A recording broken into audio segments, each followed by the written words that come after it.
Alright guys, here's a scoop. My name is Ames. You're watching Boxing News TV and I'm here with Britain's favourite journeyman, Lewis van Poetsch. Poochie, how's life? All good, mate? Yeah, good to be back. Good to have you back. Good to be back with boxing in general, I suppose. Your first fight of the year. You've had fights during this pandemic period, but we spoke about it before on camera, but I'd like to go through it again really with you.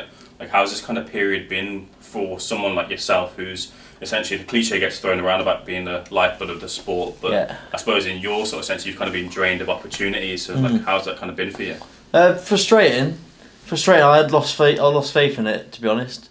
So I was thinking about, I spoke to a few people, journeyman wise, that was asking me if I was getting fights. I was like thinking about sacking it off, but then I wasn't really going to sack it off. It was just a thought. Yeah, it's been frustrating, like just asking for fights, not getting them, all that sort of stuff. But I kept the faith, and here we are now. Behind the scenes, for what we don't see, how much does that affect you in terms of your day-to-day living? Because if you're earning a wage for each fight and you're fighting 15, 20 times a year plus or whatever it is, that must be a lot of money to have taken away from you in the pandemic period. So has it been tough in that sort of sense, in a day-to-day sort of sense? No, I've got a job. Like, I earn a very comfortable salary. It's a very livable salary, so it's not, and it's got career prospects. Shout out Brothers Lifts, by the way. So career prospect wise, I'm set really. Should I keep plugging away at it? And I earn a monthly wage, so it wasn't at the end of the world that me not getting fights every week, but still I love boxing, so it was frustrating seeing the fights come up, asking for them, and then not happening. Yeah. How serious were you when you were saying about losing faith and maybe thinking about packing it in? How serious did that become? It was just a back thought, to be honest. It was there, like in the back of my head. It was just like, how many more times can I ask for a fight and it not happen because of my record or whatever? And then my medicals are due next month, and it's just like, if I don't get a fight before my medicals, then I'm probably not going to renew them. And like license and medicals, for people that don't know how it works, you have a license and medical every year to keep you active for another year. I said if I don't get a fight between now and then, I probably won't renew them. But still in the back of my head, I'm probably still gonna renew them. Just hope the phone calls come in. Yeah. And the phone calls are coming in now. You told me just shortly off camera a moment ago, but on Saturday you're back in the ring. You got the phone call to fight Idris Virgo. Tell me about how that came about. I got a phone call. It was about a week and a half ago, I think. He said, "Are you available to fight Idris Virgo?" I said, "You got to be this weight. They're looking for somebody else with a better record and whatnot, but no one was available." So they said, "So you're on standby, so just keep yourself ticking over." But even then, I was like, "It's not gonna happen. So why would I keep myself ticking over?" Bearing in mind, I work long hours. So to get to the gym after I've started work at 6 in the morning, to then finish work at 4 or 5 o'clock, then go to the gym, it takes some bit of willpower, and like sometimes I don't have that. but I forget something to train for, so that it was a little bit of an incentive which I needed. So it worked. So yeah, then the phone call come, said they can't find no one, you're in, and that was Thursday last week, maybe Friday. Yeah. So yeah. How's your weight for approaching the fight? Yeah, I surprised myself actually. I was really the scales didn't like the scale. My hardest opponent has been the scales throughout my whole career, but the scale, I got on the scales. Sort of, they said, "You're on standby. This is what you need to weigh." So I got on the scales and it didn't read very well. But like, I've always been really good at losing weight. Like. And I've got a lot better at doing it healthily these days. You can see now, like I can talk properly. I'm not really looking very drained. I've got better at doing it healthily. I've just sort of implicitly read up on how to do it, and it's worked. Yeah, so let's get the weigh-in tomorrow. Should be quite a pleasant experience. Well, if you keep watching Come Down, you'll be eating all the foods. So, Idris Virgo, you fought him before. Does that help you coming into this fight in your position? Is that something you take from your last experience of fighting with him into this fight? I don't know. Idris is a little bit different in that aspect because he sort of when I fought him the last time, I think it might have even been his first fight back from his reality TV experience. So I think he was just using his name in that sense to get himself back into boxing, and obviously he loves boxing. So I was sort of his stepping stone to get back into the fight game. So and obviously since then he's had 5-6 fights. I don't know how many he's had, but he's had a few fights. And obviously you've been improving. He's in tremendous shape, as you can see. So he's never slacks in the gym. Mm-hmm. So he's going to have improved. So it is what it is. Every fight's different. I take every fight. I've said this to you before. Like every fight is the same. Just first round is a figuring out process. See what they've got, and there'll be no different on Saturday. How about in terms of? I mean, you said to me last time round he was quite cool with you, but we've seen Idris. He's coming off a Love Island experience, which you alluded to. Mm-hmm. He's very much got a bit of spotlight around him, and he's looking to make those waves. And speaking of waves, last time round not last time round, but previously he fought Scott Williams, and he had that incident, which got him a lot of traction in throwing water in the face of Scott Williams pre-fight. Do you expect to see or expect those sort of antics from Idris? I don't know. I don't think so, because like I said, I've fought him before, and you gain a certain level of respect for anyone once you share the ring with him. So I don't expect that from him towards me. Plus, no disrespect to Scott or any of the other lads he's fought recently, but they haven't got much about them in terms of what I bring to the table. So if he wants to get in a banter war, then he's going to meet his match. So yeah. But I don't expect that from him. Might have a little bit of fun at the round table if we have to do that later. I'm not too sure if that's actually going ahead. But there'll be no smack talk from my end, and I doubt there'll be any from his end, because like I said, he was a nice guy to me at the first time he fought. He didn't have anything bad to say about me then. I've since then shared a ring with him. I bumped into him in the corridor earlier, and we was all good. So we'll see, but. If whatever he wants to do the South fight, I'm fine with. I've said this to you before. In your position, when you're fighting, a lot of fighters coming through, a lot of talent coming through. I think you're a good gauge for talent in general in the boxing sense. Do you rate Idris Virgo particularly? I don't know. Yeah, he's alright. Like he looks apart. Like he's got personality outside the ring, which is part of the battle if you're going to be a professional athlete in this sport anyway. Like I said, the last time I fought him, he's quite raw. He hadn't fought for a while, so I sort of I expected exactly what I got there. But he's, like I said, he'd been working hard. I haven't really watched his last few fights, to be honest. I've just sort of seen a few clips, but. Yeah, he's alright. He's alright. He's nothing special. He's not a world beater. As a lot of the people I fought are not. There's only a handful of guys which I think will make it to the top, which I fought. But I don't think Idris is one of them. No disrespect to him, but yeah.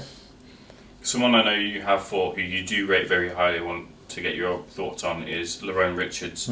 He fought quite recently against Giovanni De Carolis, capturing the European title. How far do you think Lerone can go? All the way, all the way. So his personality is starting to come out a little bit now, which has been lacking, because he's got the platform to do it on. Like again, no disrespect to Frank Warren or Queensbury Promotions, but they didn't really plug him the way they should have, and Eddie Hearn's got hold of him, and he's sort of letting him say his bit, and Lerone's tagline, I think it's strictly business or whatever, or no hype required or whatever, and that's him in a nutshell. He's a quiet kid.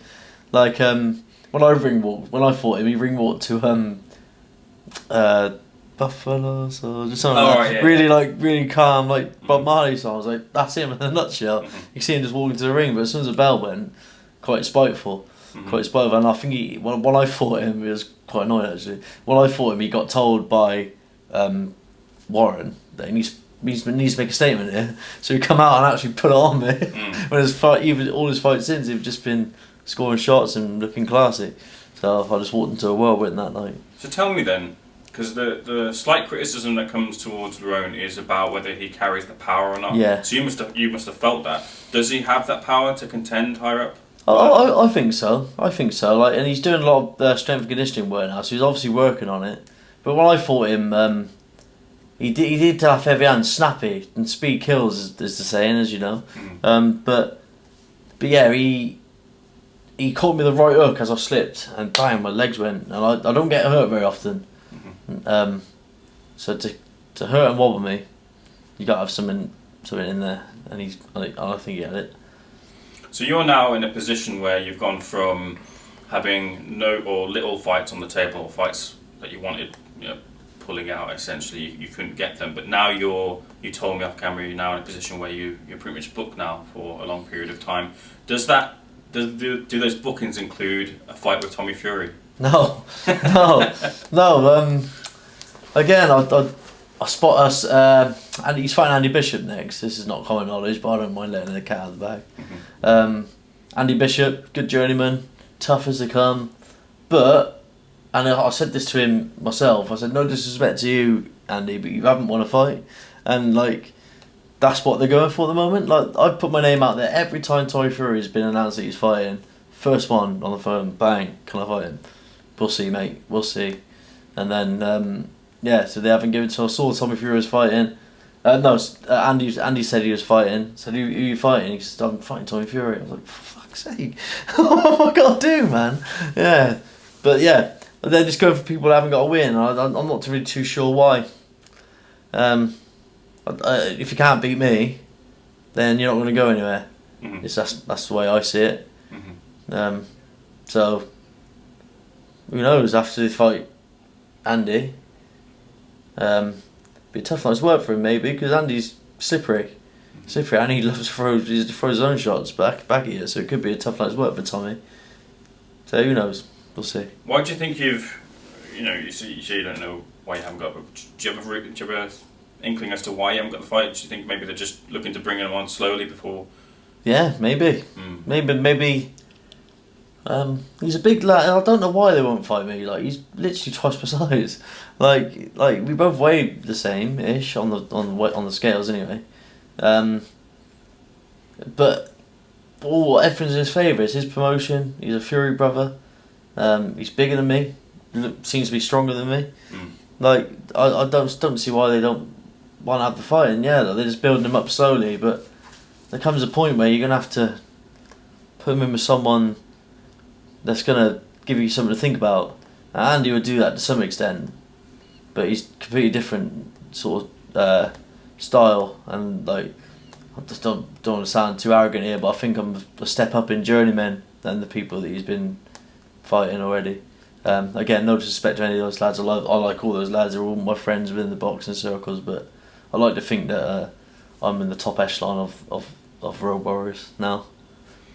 I want to take it now to talking about the top echelon. I know you're into your boxing, you're a boxing fan, so you're very much in tune with what's happening in the boxing scene right now. Yeah. There's been a big fallout in the heavyweight division, a fight that we all wanted to see in Tyson Fury and Joshua Tyson Fury.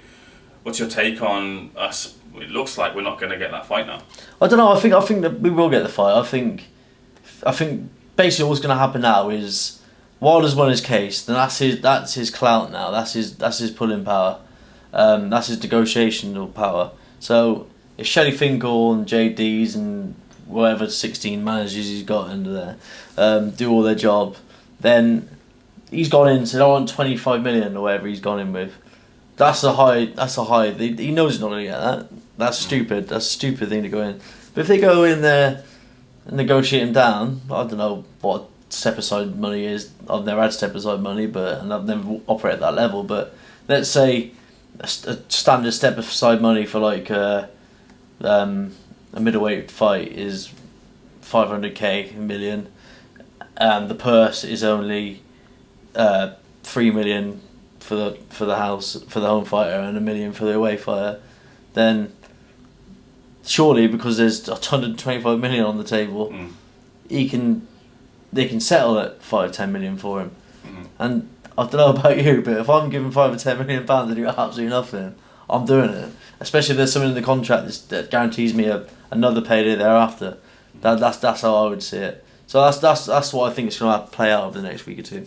So you think that Wilder's just posturing and he will take or will accept the step aside money for then us to see AJ versus Fury? Definitely, I think it's a business move.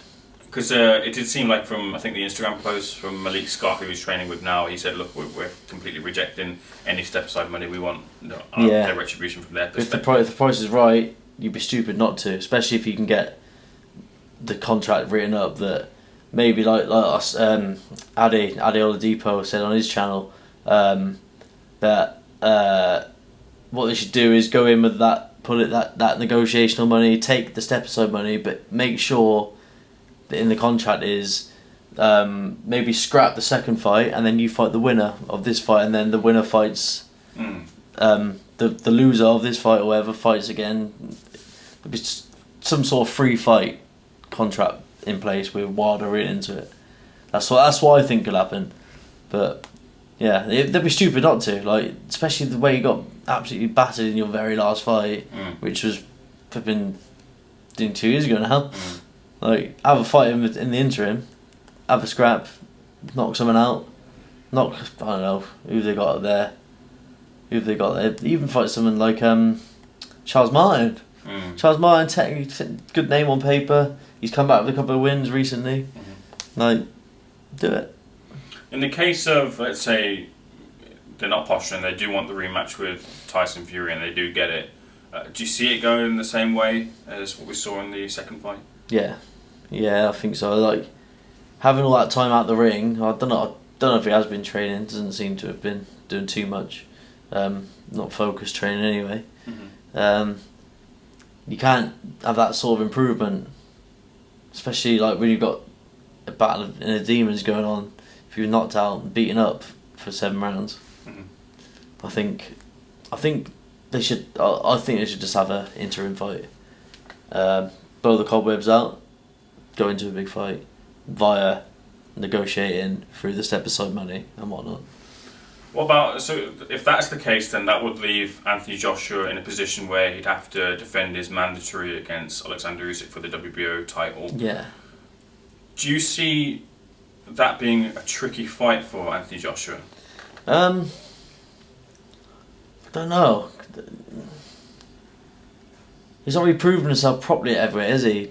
He made tough work at Derek Chisora. Derek Chisora is not a top heavyweight.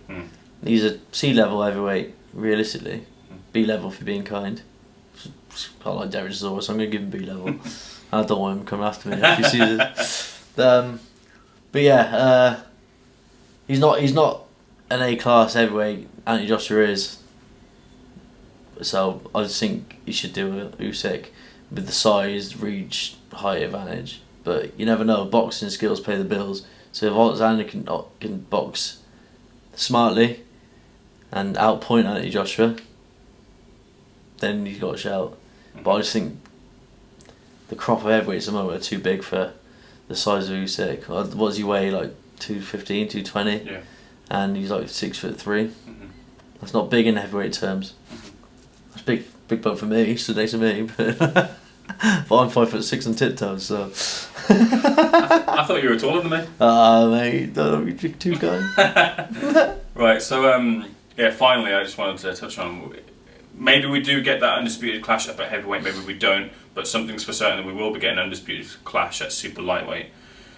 Josh Taylor and Jose Ramirez, British interest there. It's great to just see an undisputed fight in general, especially when we've got an interest over here on these shores. How do you see that fight going?